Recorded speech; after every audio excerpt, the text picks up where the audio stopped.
Hello and a warm welcome to everyone tuning in today with Vietnam Investment Review. As you may all be aware, Vietnam is entering an era which focuses on both green growth and digital transformation, which is key to its sustainable economic growth and long-term goals. And in this, the business community, especially foreign invested enterprises, plays an important role. Over the past years, major foreign groups have launched a number of significant projects in the country, and over the past month alone, a couple of ventures stand out. Denmark's Pandora is investing $150 million into a factory in Binh Duong province, and South Korea's SK Group is building a biodegradable material plant in Haiphong, with a total investment reaching almost $500 million by the decade's end.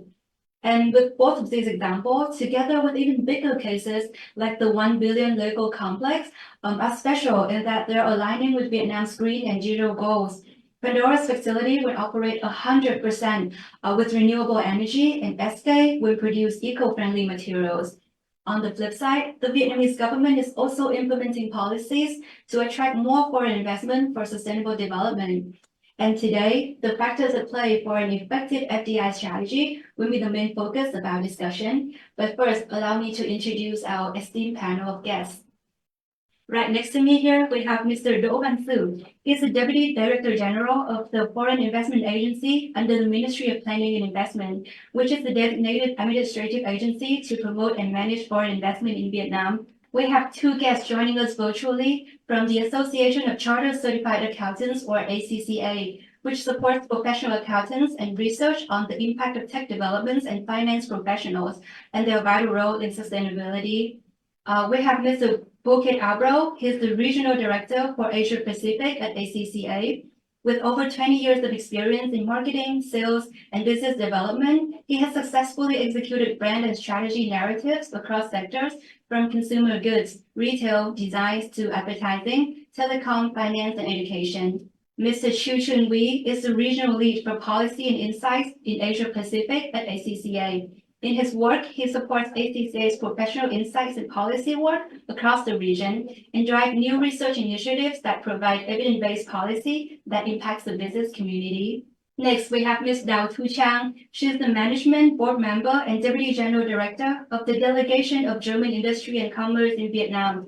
She leads the Vital Division that focuses on providing comprehensive services to German companies in Vietnam, enhancing their market presence through specialized offerings. Next, we have joining us online, Mr. Rizwan Khan. He is the Managing Partner at Acclam Vietnam. He has over 25 years of experience in diversified industries and has worked with international companies in Vietnam for over 16 years in corporate services, education, and manufacturing.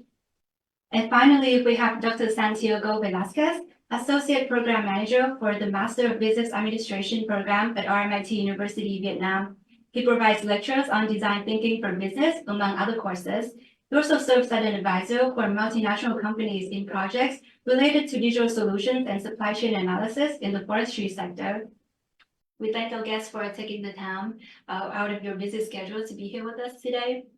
And without further ado, let's kick off our discussion. As outlined earlier, Vietnam is trying to achieve economic growth while maintaining a high level of sustainability. So the first question for Mr. Do Van Su from the Foreign Investment Agency of the MPI. From a governmental point of view, how does Vietnam build on the fact that major companies like I mentioned earlier, like Pandora and SK, are investing here in a sustainable way and get other key groups to do the same? And in what way does the FIA promote investment into Vietnam that leads towards the nation's green and digital goals? Yeah. Thank you, MC. So, good morning, everybody. So, it's my honor to be here to talk about this topic about the digital transformation. And so, it's also my honor to be the first person to get my opinion about the first question from the MC. So, I think we have some panelists about this topic, and myself. I think I am only the person who representative for the government sector. So on behalf of the Foreign Investment Agency, we have the function about the promoting FDI project into Vietnam. So talk about the question. I think I will answer my opinion about the policy, and you know that the most important thing for the legal framework for the other business and effector operating in Vietnam is the legal framework for that. And uh, for the green transformation, we have the three legal document here. I think is related to directly to the activity. The first is the national green growth strategy, in which in which the strategy outlines the vision of Vietnam about the sustainable economic growth by reducing greenhouse gas emissions and improving energy efficiency and fostering green leadership. And the second, I think the second is Vietnam climate change strategy, in which it is the comprehensive strategy focused on the measure to protect coastal area. You know, the Vietnam have the wrong coastal and affected by the climate change, and we also focus on water resource management and develop the renewable energy sources.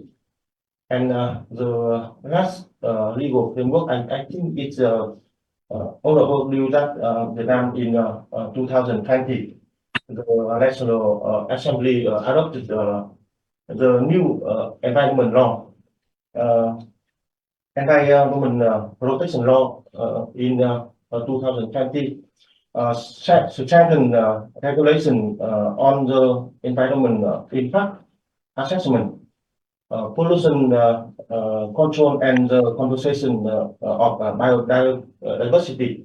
So I think that's the legal framework for the FIA to promoting FDI project in green transformation. Thank you, Mr. Do Gan Su. And what you share is really encouraging.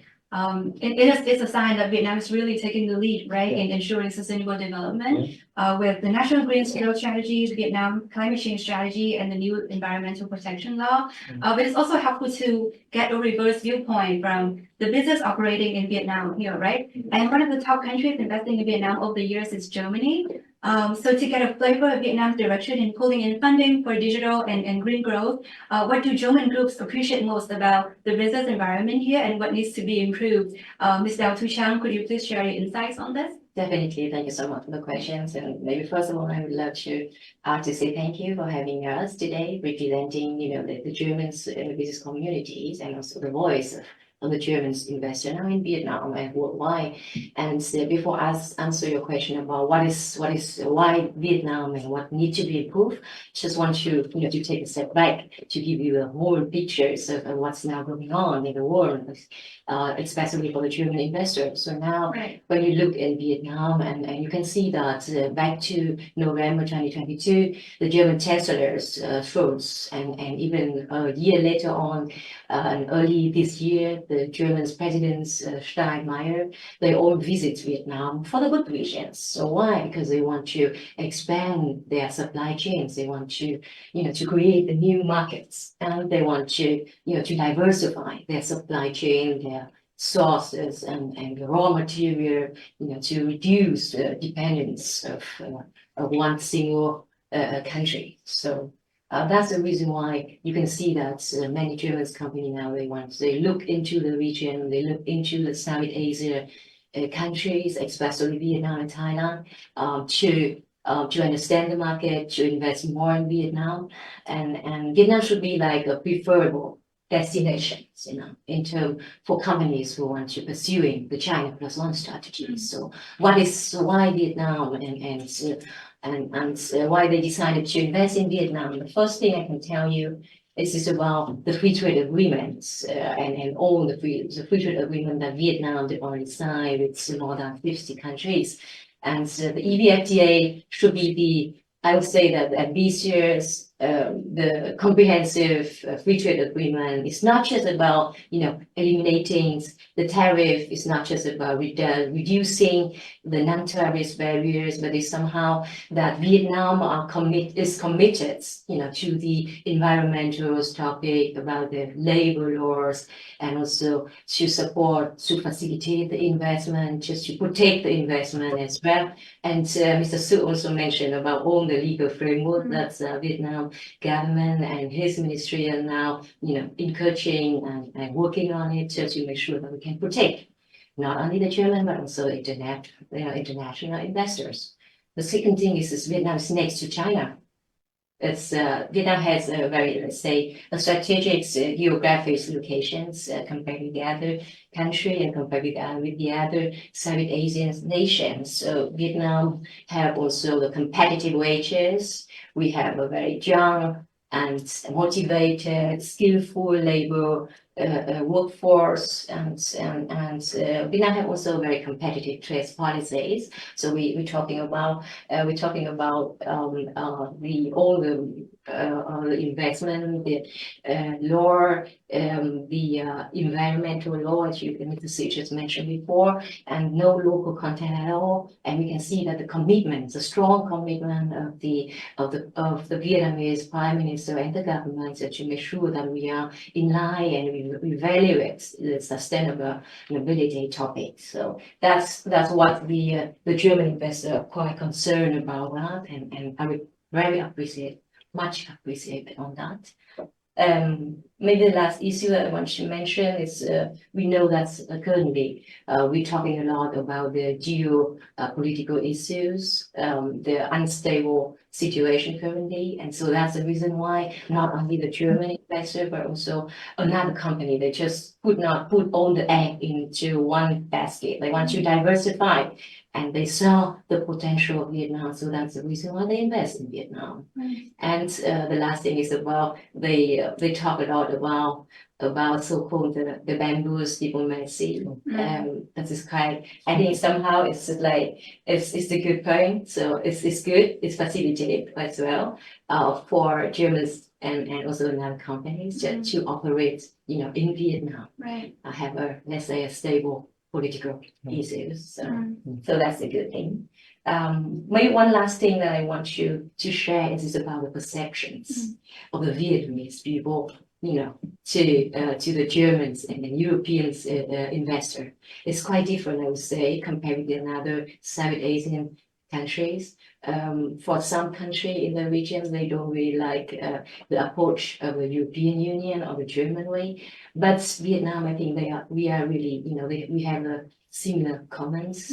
We have some quite we call it like a cultures comments, and we appreciate that, and we have also the historical relations between Vietnam and Germany. So back to the history of us. So I think all of those make Vietnam so important and also potential for German investors. You asked about what needs to be improved. We at the German Chamber of Commerce in Vietnam, we are representing the Germans' economic interests in Vietnam, and currently we have more than 500 German investors who are actively in Vietnam, contributing to the economic development, sustainability development of Vietnam. And we conduct annually so-called survey, just to understand the current confidence of the German investor in Vietnam. And I can tell you that they are quite happy, they are quite confident, while doing business in Vietnam. But somehow we did ask them about the risk for their daily business in Vietnam. They talk about the not just about the low demand, not only in Vietnam, I would say, but worldwide. Right. But they talk about the legal economic framework. It should be there should be more So should be like streamlining the process, in terms of work permit, in terms of approval time, and this is also about how they could have a skillful workforce in a specific industry. So it's something that we need to be improved, and also the local supporting industry, the supply chains that we need to to enhance them, to be to strengthen their capacity, just to make sure that they can work with the German and international investor.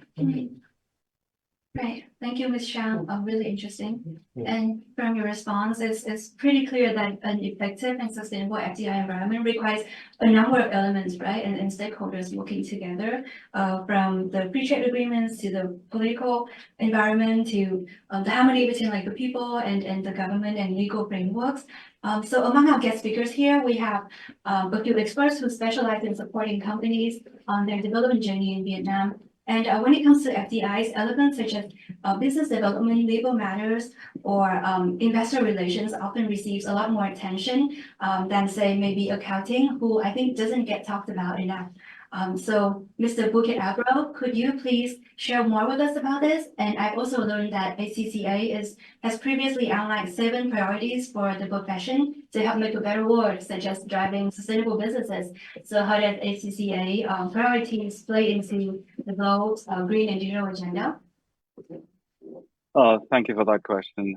Yes, it's often a myth that accountants are probably behind the scenes. Accountants are probably invisible, but I think that's the exact reason why we've got to look at that problem across the world. Now, ACC is the world's largest professional body for professional accountants. And accountants play a leading role in helping organizations create long-term value that benefits not just one category of stakeholders, but all stakeholders. And much of their work is to drive transparency, drive accountability on the business performance, and working on combating climate change and driving business to be sustainable for the long term.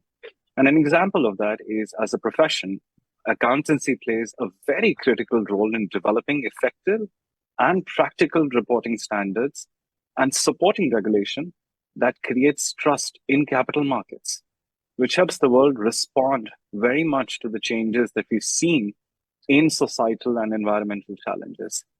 So the world has changed, and to the extent how much it has changed is very much evident even in our own strategy as a global organization.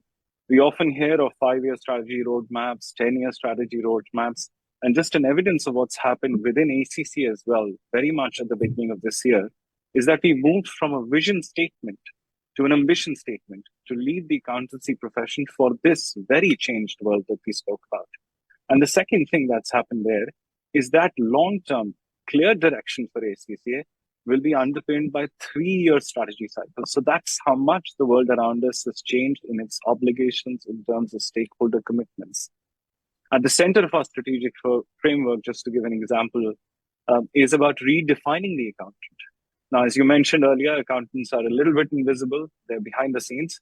But at the forefront of the dual transition that we're speaking about, the dual transformation that we're speaking about, it was very delightful to hear from the government and the policymakers in the panel today about how many regulatory standards, legal frameworks are necessary to ensure that the right transition happens, that everyone benefits from all that is about to happen in environmental changes, societal changes, and the governance reporting frameworks that are important. For example, there is a dynamic change that's happening in sustainability reporting and assurance for sustainability. We also have the rise of AI and ethical complications that come from it. And there are many other challenges which you can't see on the horizon, yes. So for accountancy, this becomes very important in this day and age to create resilient, adaptable professionals who stand out in the global marketplace by applying their skills to a vast range of complex problems at the heart of businesses, societies, public sector, and also across multiple roles, sectors, and geographies. You mentioned our 7 priorities for a changed world or the profession. And one of them is sustainability. So ACCA is committed to promoting sustainable business practices. And this is evident for our support for the International Sustainability Standards Board and our initiatives to integrate sustainability through the core of financial operation and business operations. Digital transformation, which is a very key element because you cannot have sustainable transition with a digital divide. You have to ensure all parts of a society are adequately moving forward when it comes to combating challenges like climate change. ACC is also focused on digital transformation of the finance profession. Our programs and our continuing professional development for our members in Vietnam, in ASEAN, in Asia Pacific, across the world are focused on latest technologies, AI, big data, blockchain. But this also enhances an accountant's efficiency to complement with all of these changes.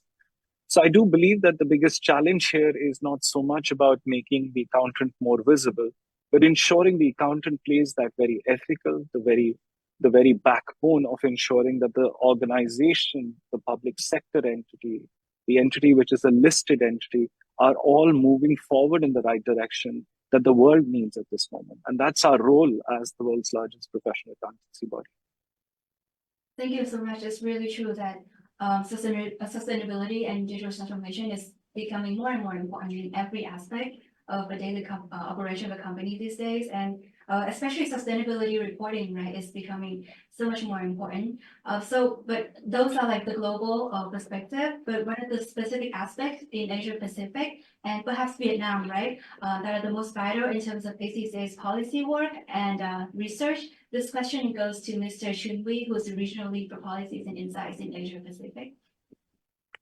Thank you very much for the great question. And ACCA, indeed, we deliver a significant amount of research and insights work globally. And we're always very mindful that we include inputs from Asia Pacific in our work.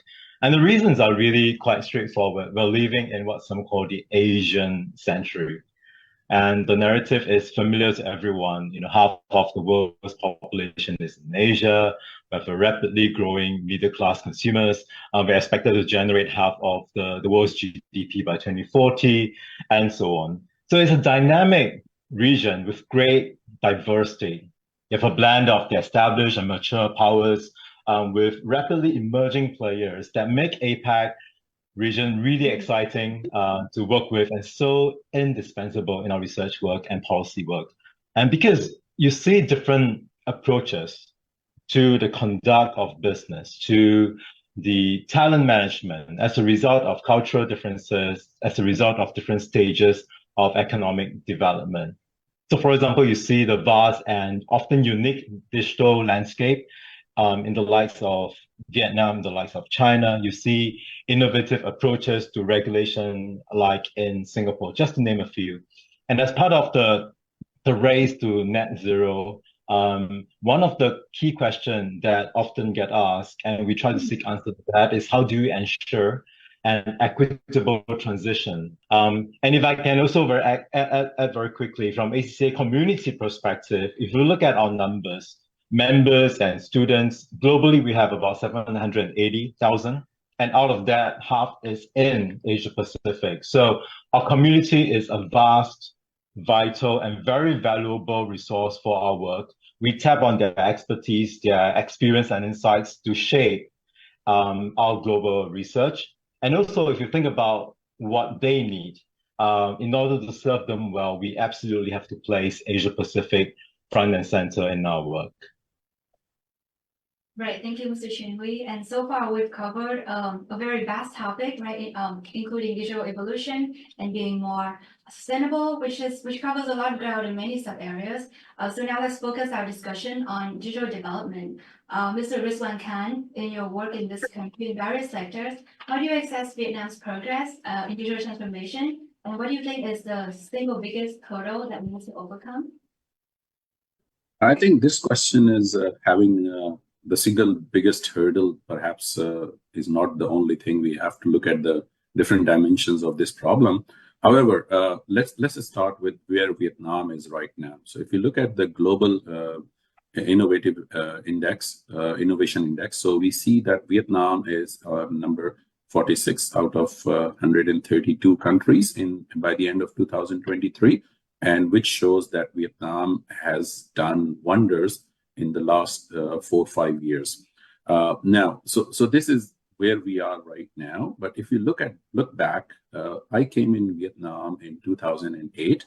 At that time, everything was paid by cash. I still remember using US dollar in the economy at that time. And then I believe from 2009 or 2010, it was only Vietnam dong that could be used. And it's still using credit cards, and all these things were kind of dream that only few businesses they accepted, etc. And here in 2024, you don't even need to have cash in your pocket. All you need to have is a mobile phone, and you can make the payment all over, whether it's a small shop or a restaurant or even the large purchases. So I believe from that perspective, Vietnam has done very well in terms of going digital. In terms of businesses, if you look back in before Circular 200 in accountancy in 2015, there were certain issues that accountants were facing, and that linked to what Pulkit said earlier, that the accountancy profession generally in the background, but that is mainly the backbone of the business reporting in any country. So after that, we see that e-invoicing came, and within 4 or 5 years now, you do not even need to worry about the invoices lost, etc. is sent to you by email and linked to the tax system. So from that perspective, there's a lot of things that have been done and done in the right direction. Now, if you look at the hurdles, so definitely there are certain things that we need to look at. But if you ask me to point out one biggest one is perhaps the insufficiently developed ICT institutional framework. So what does it mean? It means that all the things that come under that, and perhaps to some extent, it is the capacity of the government to run those develop those kind of framework and manage that. And of course, government job is not to focus only on one aspect of the economy, but they have much larger view, much macro view to focus on, and they are doing wonderful job in that area. However, if you look at the framework, so certain things are very important. So for example, how you are making investment in certain areas. So that is one aspect. The other one is how you are testing and making sure that the new technologies are in fact useful for the country, for the economy, for the business as well. And last is the availability of the skilled human resources. And again, when we look at this skilled human resources, so there are certain things. So for example, in Vietnamese universities, most universities, they teach in Vietnamese. So that means the teaching material has to be translated from English to Vietnamese. That takes some time. And in some cases, the technology moves forward. If I remember correctly, there was a study by Harvard back in 2012 or 2014 that says the shelf life of a university degree is only 5 years. That means whatever you study 5 years ago is irrelevant today. So, and this is more relevant in technology where things are changing. Santiago is here, which is a very interesting thing because I was with RMIT as well in the past, and we use the Turnitin software to make sure that there's no plagiarism, etc. And Turnitin is basically irrelevant if there's a student who can actually use AI and ChatGPT, etc. a little bit more cleverly, then they could actually go through that Turnitin system, and they could write a paper which is 100% very well written, etc. So these things, basically the idea here is that when we talk about the business technology, blockchain, AI, all these things that need to be leveraged by the businesses. But however, in order to leverage them, there has to be a proper framework. And why so? Because these technology may raise the issue of data privacy, cybersecurity, etc. So it's not that the technology is there and there's only constructive work for that. There are certain malicious usage of the technology, and that needs to be addressed as well. Right, thank you, Mr. Khan. And since we have Dr. Velasquez here with us, I would like to focus on the last point that Mr. Khan mentioned in the ICT framework, which is the skilled human resources, right? And it has become one of the big moves in recent times. There's an acknowledgement that Vietnam requires a lot of talented individuals who are qualified enough to push the country towards their green and digital targets. So Dr. Velasquez, how is Vietnam doing in terms of having enough qualified talent to take on this dual transition? Thank you very much. First of all, thank you for inviting us. Our university has believed in Vietnam for more than 20 years. We keep on investing in Vietnam. And one of the things that we are committed to is to make sure that our students are ready not for 2024, but really much more strategically. That means giving them the support that they need for their digital skills, for a sustainable mindset, to make sure that they can contribute to Vietnam in the best possible way in the green economy and also in other economies. So basically, the point is that the potential is big, but there is a gap with the readiness of the workforce. The potential is big because the digital economy contributes to over 12% to the GDP of the country. Green economy generates $6.7 billion, at least 2020. And FDIs from 2017 to 2021 deposited in Vietnam $9 billion.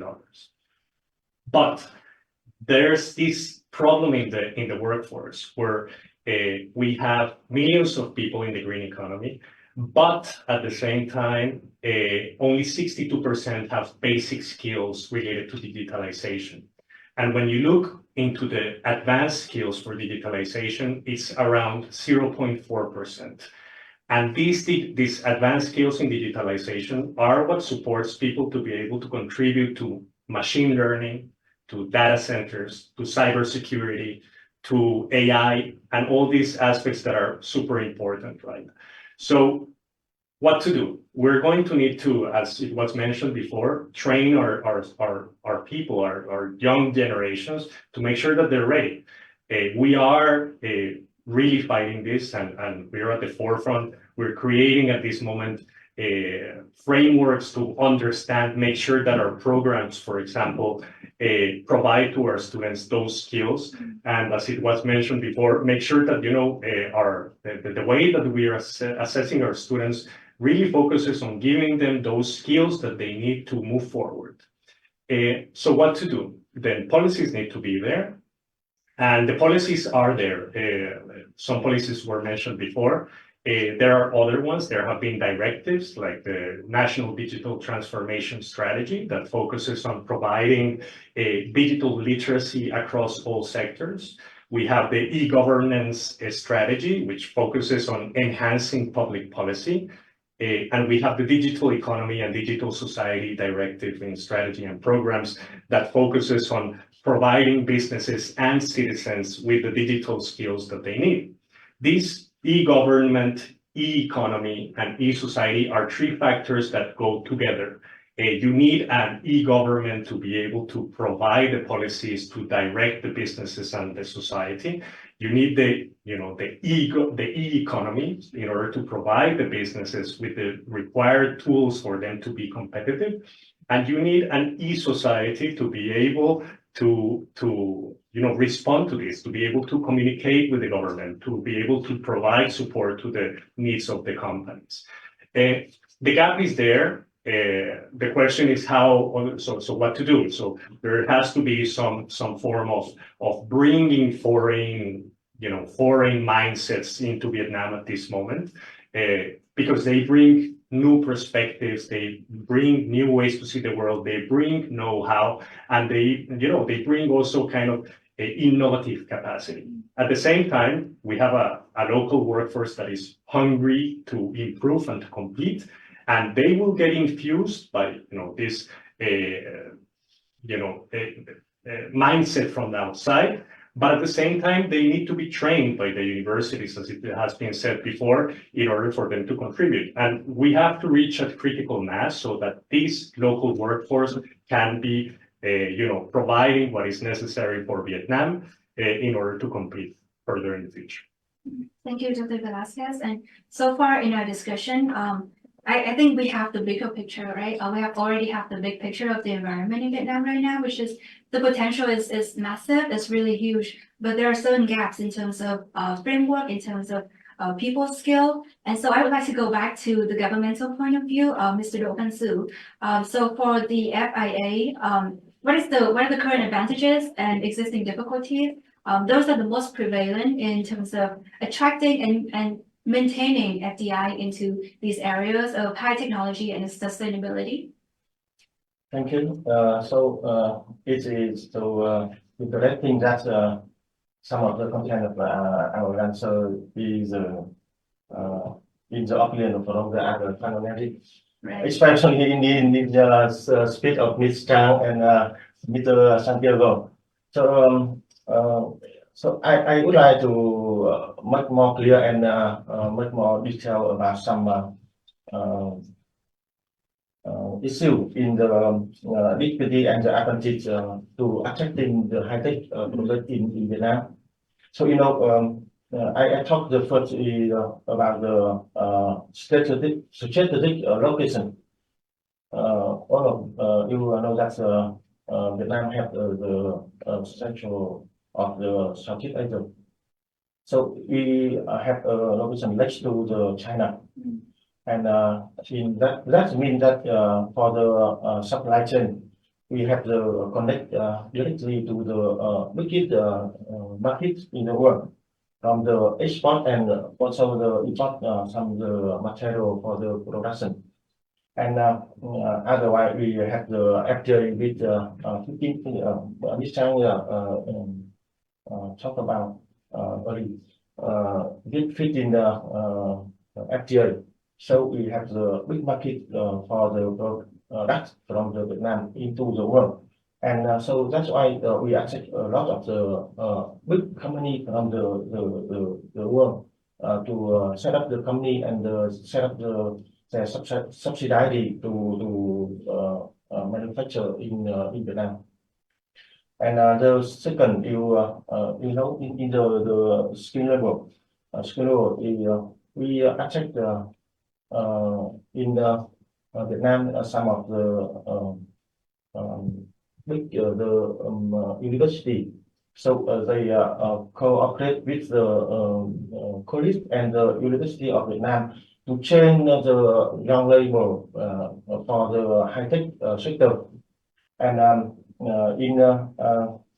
I would like to talk about the government support and incentive.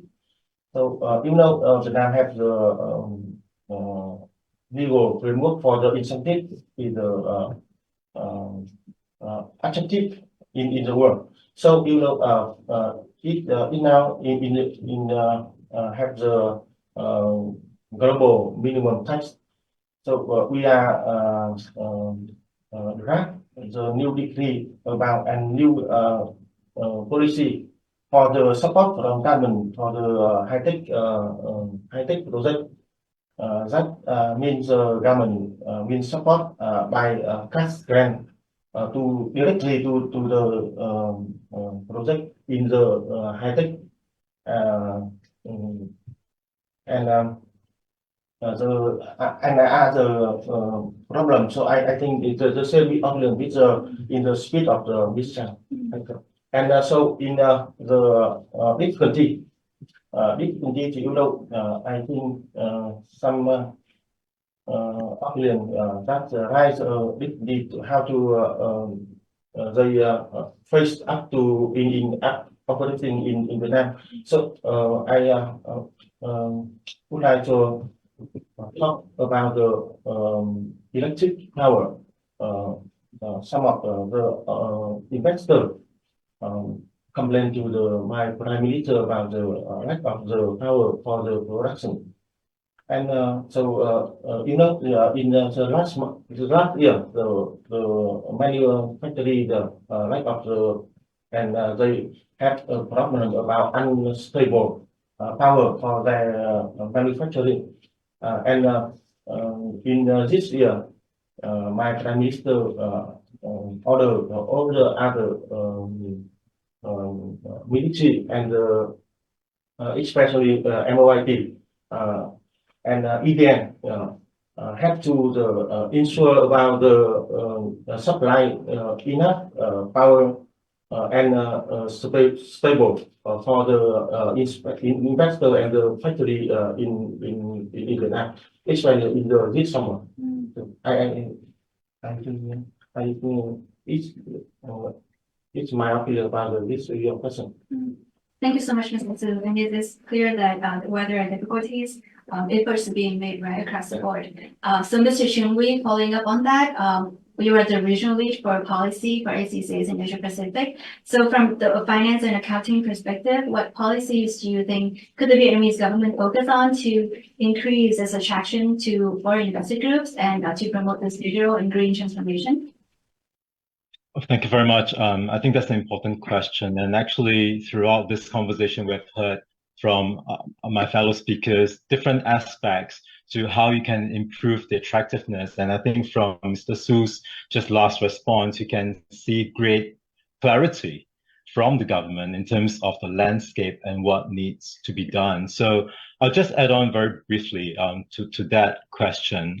I've heard in recent conversation, Vietnam being mentioned for doing an amazing job years ago by implementing a feed-in tariff regime, right? Where the feed-in tariff was at a level that was highly attractive to both domestic and foreign investors and developers. And as a result of that, very successfully and very rapidly increased the renewable energy capacity in Vietnam in just 5 years. So that's a great success story there. But of course, in order to ensure the cost efficiency, the long-term sustainability of the sector, there's been changes made to the policy. So just stepping out of it a little bit and speaking generally, for any government, for any policy, what foreign investors are looking for really are a few things: profitability, beyond that, stability, predictability, and clarity and transparency in the policy and in the regulatory framework. So it's really about the execution, how they land, to have those clarity so that you can enhance the trust and confidence of this foreign investor. So I'm really just putting it out there. This is what all jurisdictions should be striving for in order to increase their attractiveness to foreign investment.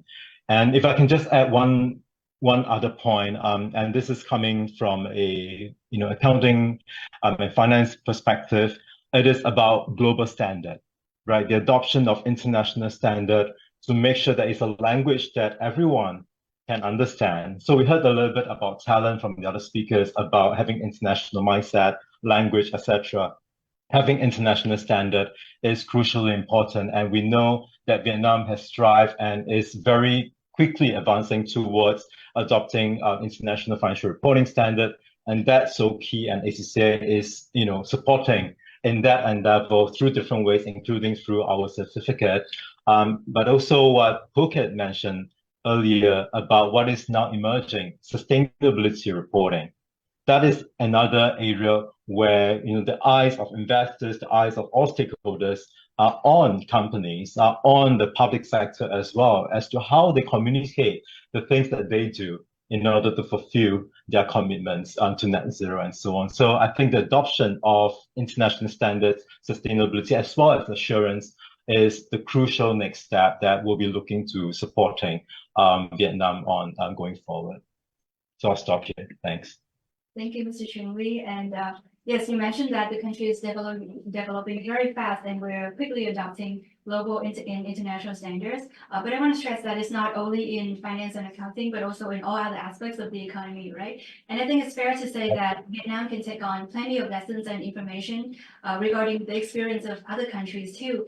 So from your international research, Dr. Velasquez, how can experience from other countries help Vietnam to apply, green development? And can you perhaps offer some examples of innovative solutions that boost projects and their management? Yeah, so even just around our neighborhood here in Vietnam, we can find many options. Singapore has this e-government master plan that has a very catchy phrase, shifting from a government to you towards a government with you. And in this way, they have been able to bring together citizens, businesses, in order to create mobile services, mobile applications that help catapult the digital transformation.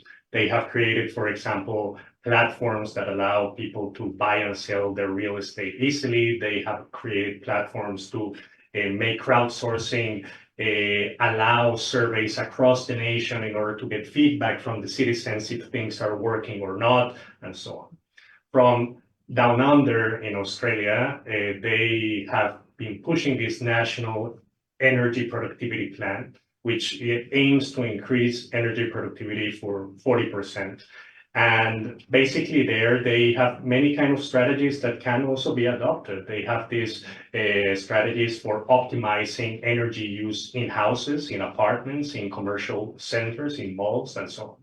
Then closer to home, we have Indonesia.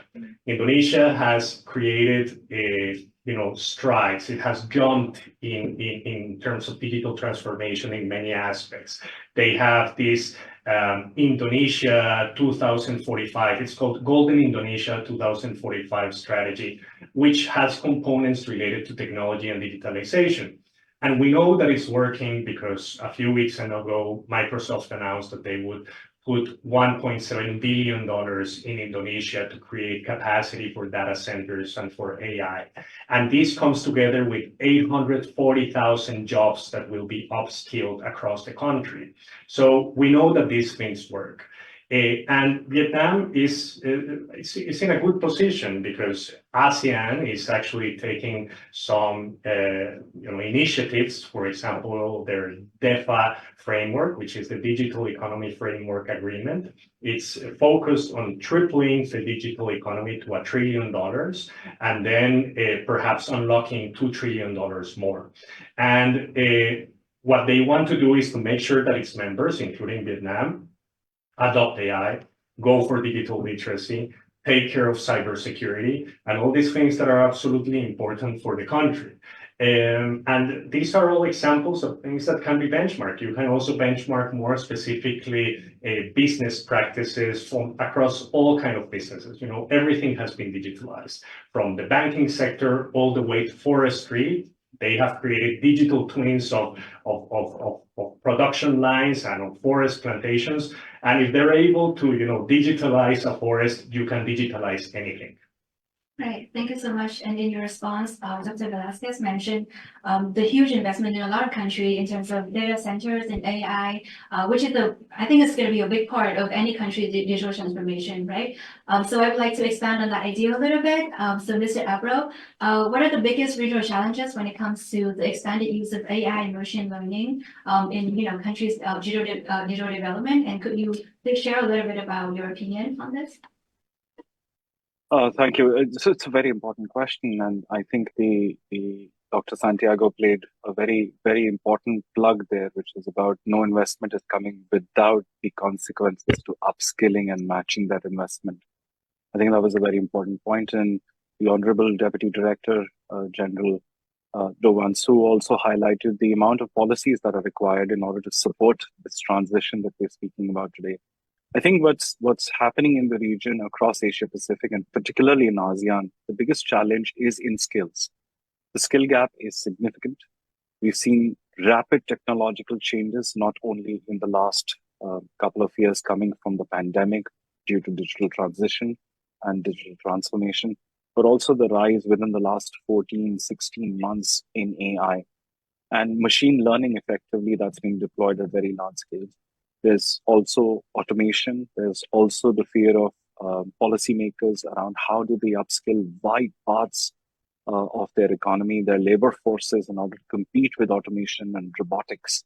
So there's a lot to do there, and effective policymaking is the first step. But also public and private sector partnerships are going to be very critical. Supporting capital investments in that area on skill development or human capital is going to be also essential. So these are all very important areas. And in Asia Pacific, as we saw some examples in the earlier question and response from Dr. Santiago, is a bit varied. And we're seeing very clearly in ACC and the work that we do in the region when we look at some things like our own AI monitor, which is very fast-paced, monthly update bulletin that we release on AI developments, it does talk about some of these areas in which we don't have the skills that are looking at, and we need those skills. The second is data privacy and security. Now, data privacy and security challenges in the region are also important. Public and private cloud data systems are still arising. We heard about the example of Singapore, Indonesia in the region, Australia, which is also in close by. All of these investments and governments are putting a lot of scaled infrastructure in these aspects of ensuring that data privacy, government interoperability standards, and areas like e-invoicing have already started to happen. So ensuring privacy and security becomes quite an important area. Regulatory compliance in data privacy and security is another area that's challenging, and it's not equitable across different parts of ASEAN.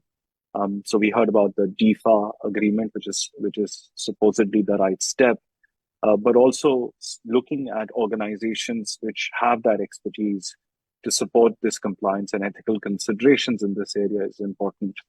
I think the last is very critical to look at the varying levels of infrastructure to support AI, digital, blockchain, some of these investments that are happening in these areas and the pace of change that's happening. And these are some challenges that are very visible to multiple organizations and policymakers.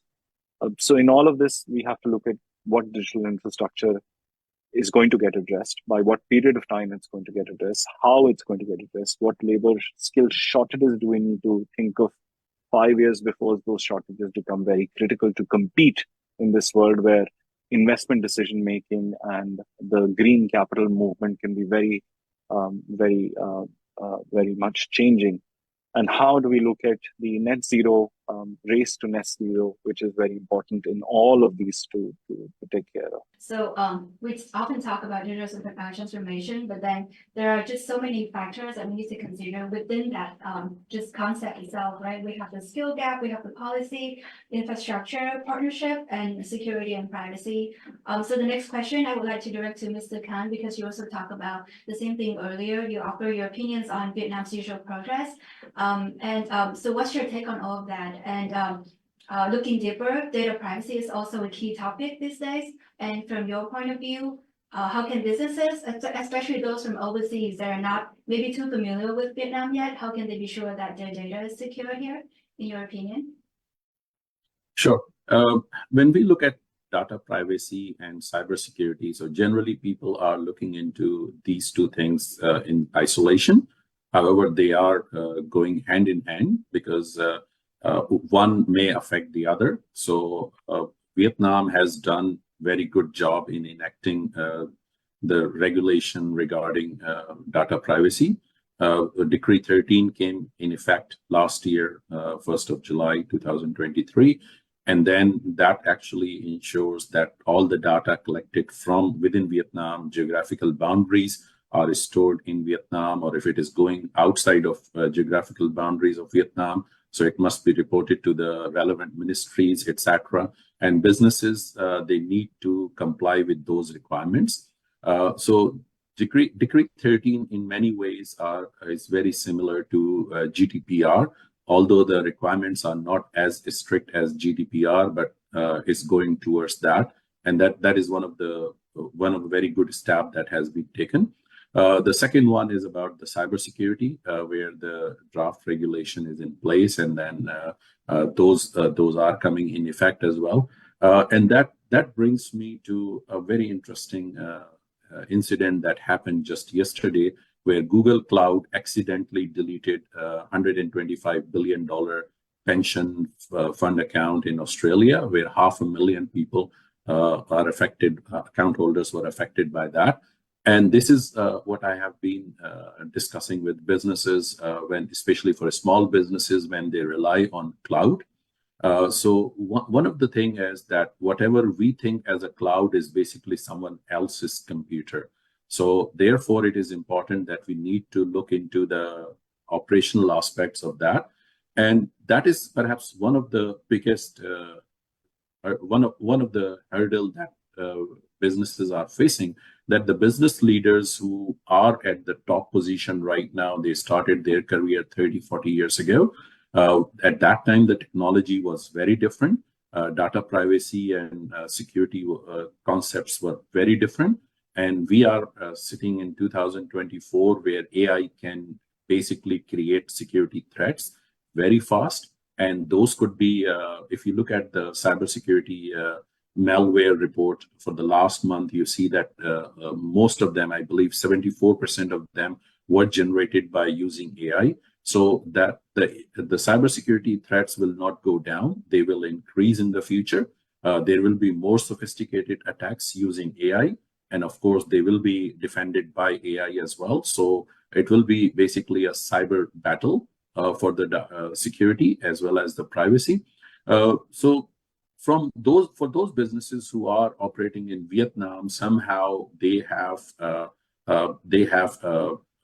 misunderstanding that we have the data privacy in procedures in place, and those are compliant with the requirements of Decree 13 in Vietnam. So that is one of the things that businesses and especially those who are new in Vietnam, they need to understand that the compliance is one thing and the operational aspect is another thing.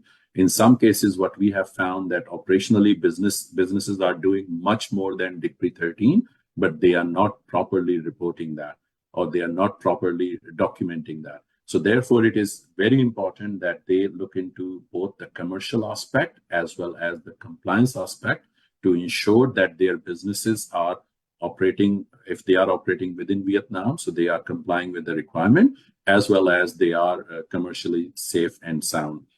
Now, when we look at the commercial aspect or the reality, so data privacy, I think a couple of years ago, it was not a very big topic in Vietnam.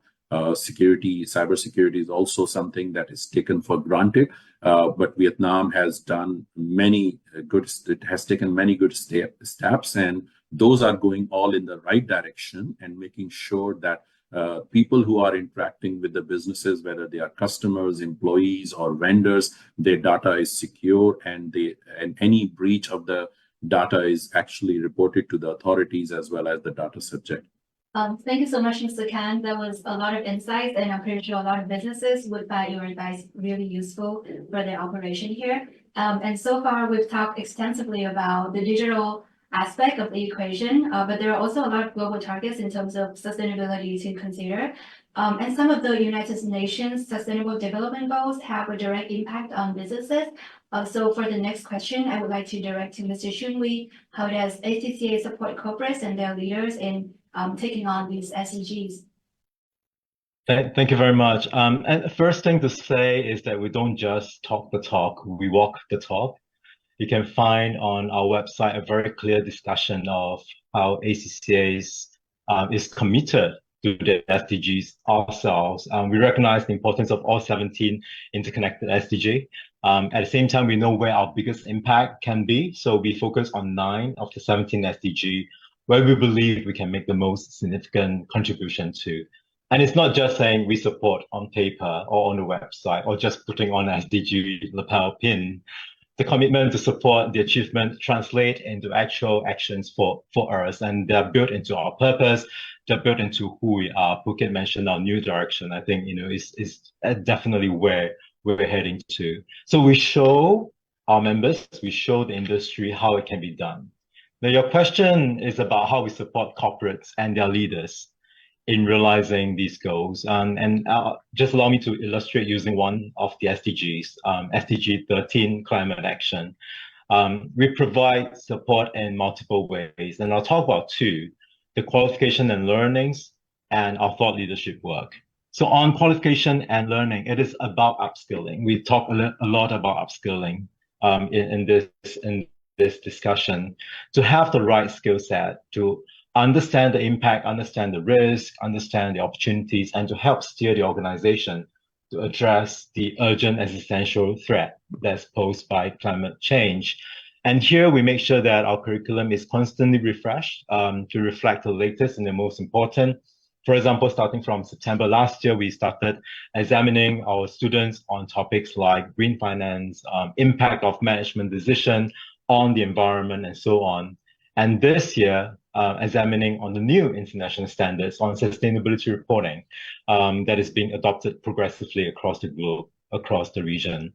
And the aim really is that the ACCA members that we proudly produce through our qualification, they are work ready. They must be equipped to support the organization to navigate and to do the right thing to tackle climate change.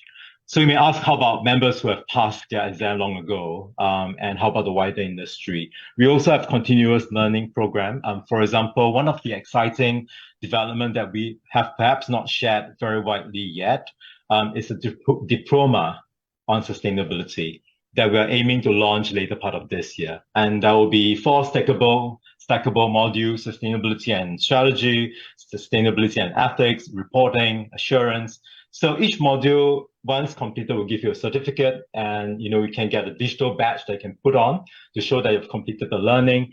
And so some people may just pick 1 or 2, right? And that may be enough for them. For those who want a full diploma, they complete all 4 modules, they sit for an invigilated high control examination, and they pass to get the diploma. So we have a very flexible and yet very robust way to address this very urgent skills gap in sustainability. So that's about upskilling. Let me talk a little bit about thought leadership work. And there's really a lot to talk about there, and I'll keep it brief. Many of you have heard of Scope 3 emission, how it's such an important but yet tricky emission to track because it's across the whole value chain, upstream and downstream. Now, it's a big topic in recent years, and you hear a lot about it. We released a report 13 years ago to raise awareness about it before most people even hear about Scope 3. And 13 years ago was when I first joined ACCA. I remember my first mini trip to China was to talk about that across different cities. So the report was actually called The Carbon We Are Not Counting. So we have a big head start, and we continue to invest in researching on sustainability topic. We have reports that guide you through producing sustainability report. We have report that talks about what it means to be a chief value officer.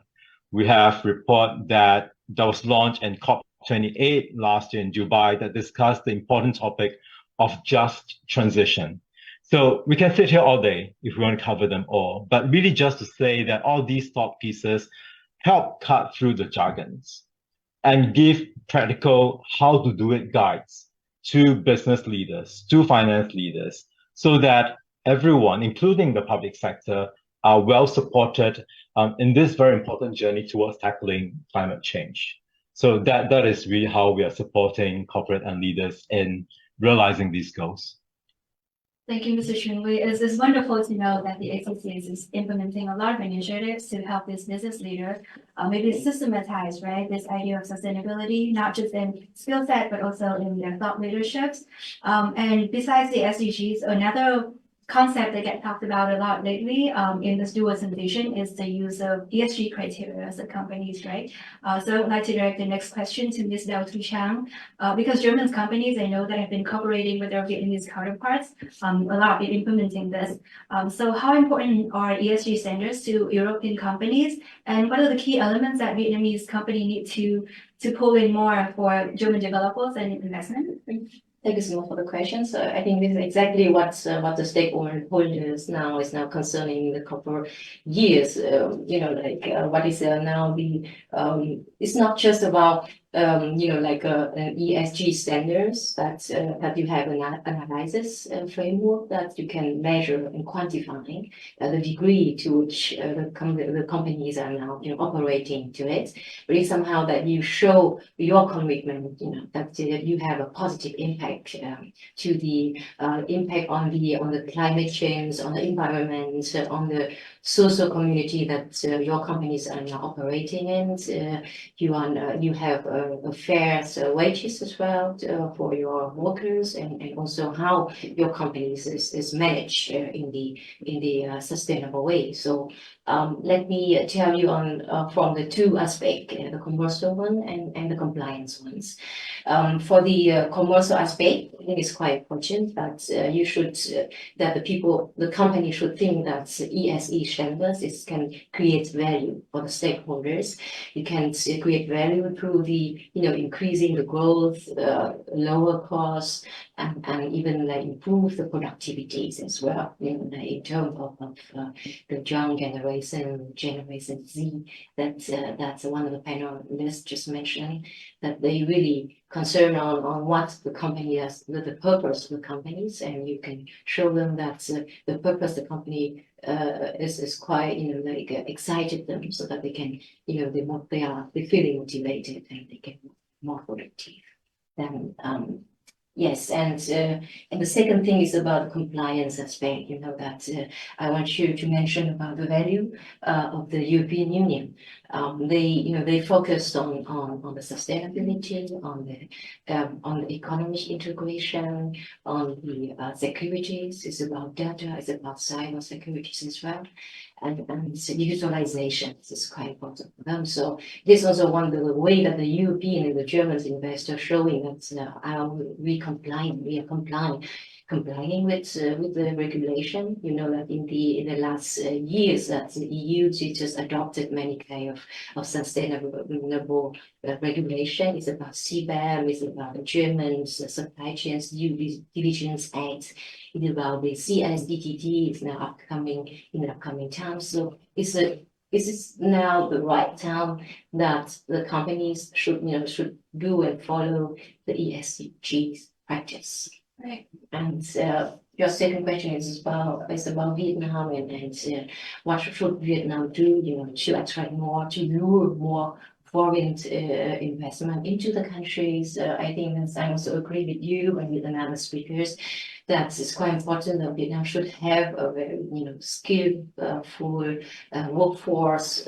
You should equip them with the digital skills and as well as the sustainable mindsets. The second thing is about the local companies that you could strengthen them, enhancing the capacity so that we can work with the German investors on the highest levels.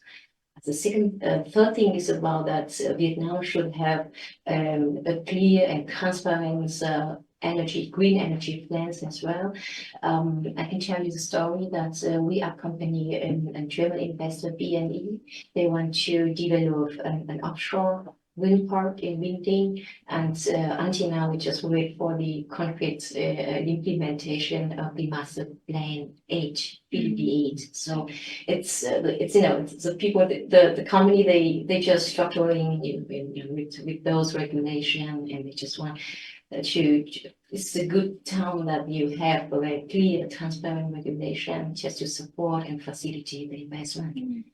And the last thing is just about the streamlining of process, reducing the red tape, and just to make sure that they can invest in Vietnam in a smooth way. Right. Thank you so much, Ms. Chang.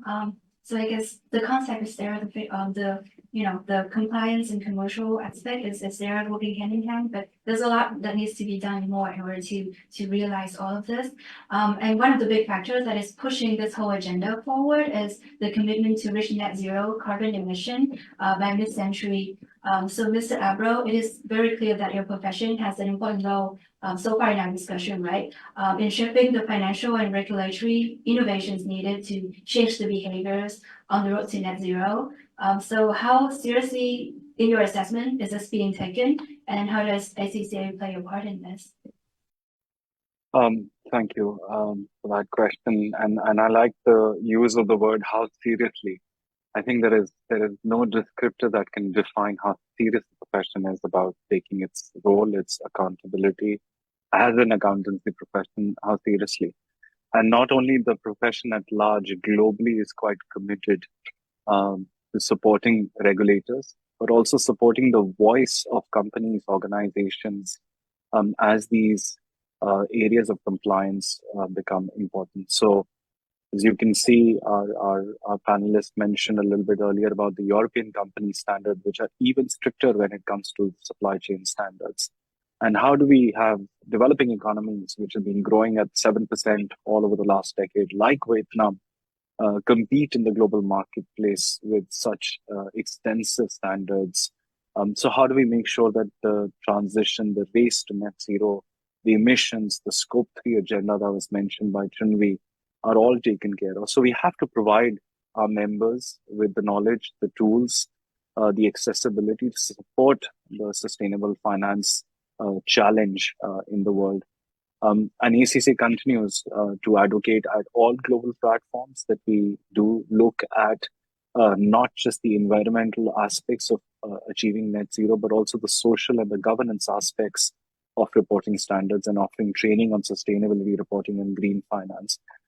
Our involvement with the International Sustainability Standards Board and our sustainability research, which all of our PI is available for free. Even gone ahead and released for the world a free sustainability plaque, which is comprehensive learning of 20 hours or so to access globally on our website and in different media and different platforms. And we continue to develop all relevant content related to sustainability developments that support the net zero agenda in the world. I also want to highlight what we've been doing in Vietnam when it comes to the green transition and the digital transition areas that you mentioned earlier. For example, we've been for 22 years incorporated in Vietnam. We have a joint examination scheme with the Ministry of Finance. We support institutes and organizations in the journey towards working and looking at the ACCA qualification or membership or pathway agreements in the country with universities like the University of Foreign Trade, the Academy of Finance. We also work with the State Audit Commission and support them. And earlier last year, we had about 300 public sector officials who were with the ministries on the IFRS roadmap or the policy decision of Ministry of Finance on policy decision 345. We support VAA, which is the Vietnamese Institute for Audit and Vietnamese Association, pardon me, for auditors and accountants, as well as the VACPA as well, and have partnership arrangements to support them. We, in fact, have gone ahead and released 2.5 years ago the world's first Vietnamese language certificate in IFRS so that we have the whole sector of small and medium enterprises, the backbone of many economies and all provinces as well that can be accessed. And that information is very, very competitively and affordably created. We also worked last year with the Department of Vocational Education under the Ministry of Labour, Invalids and Social Affairs in Vietnam to create an MOU to look even towards vocational education and how skills such as bookkeeping, technical education, all with sustainability, have that workforce which is ready. So our commitment to Vietnam as well as the world on taking this ownership of the profession very seriously is very, very much front and center of our own strategy, which I mentioned about redefining the accountant. And Chinwe said a very important word, that it's not so much today about the chief finance officer or the chief executive officer or the chief sustainability officer, but it's about the chief value officer, the officer who in the organization, be it private, public, entrepreneur, anywhere, is to create value for the stakeholders and all of those stakeholders which are across the communities that they serve, not just the capital that drives the investment for that particular enterprise. So we are committed to fostering a community that's ready for the challenges of tomorrow. And I believe if we don't do it, who else will do it? So it's a very important challenge for the profession to redefine itself. Thank you, Mr. Abro. It's wonderful to know that this effort is being seriously taken, and ACCA is playing a big part in that. So the final word today, I would like to dedicate to Mr. Dopen Su. Taking on board all of the information offered today, how do you think Vietnam and the FIA is preparing for future FDIs, shifts and trends to ensure that funding reaches the optimal areas and embraces both the green and the digital transformation goals? In order to preparing for the shift of FDI into the green and digital transformation, from the point of view of the government, Ministry of Planning and Investment, it shall submit to the Prime Minister to announce new FDI strategy. In that comprehensive strategy, focus on five sectors. We will promote and attract from the foreign investor. The first is the high technology projects, and second is the renewable energy, and third is a smart manufacturing factory, and fourth is the green infrastructure, and the last is the digital transformation project. That was five kinds of the project we focus on in the new FDI strategy. And second thing we have to prepare is strengthen regulatory and legal framework, especially in the administrative procedure. How to make easier for the foreign investor set up company and implement their project in Vietnam.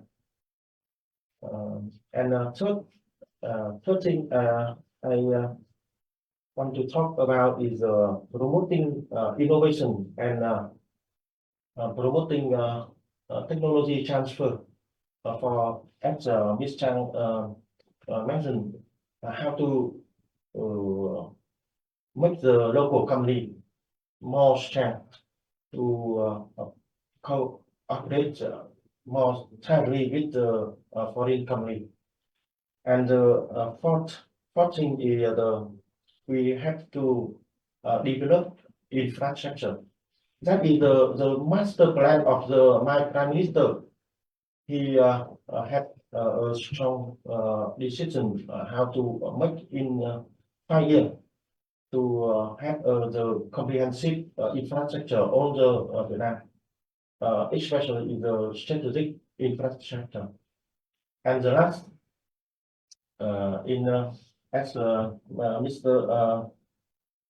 talked about the human resources, we have to training the skill level for the new shift of FDI, and I think that's all of the I mentioned about is the making policy, but the most important than in making policy is how to implementing the policy in the realm and make the legal framework act efficiency. So I think.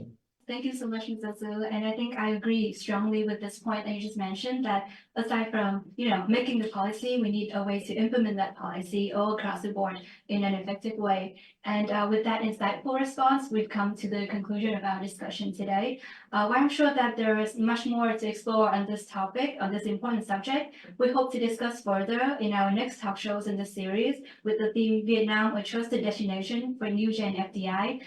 For now, it has been a pleasure hosting our guest speakers today, both those who are present here with us and those who are joining online.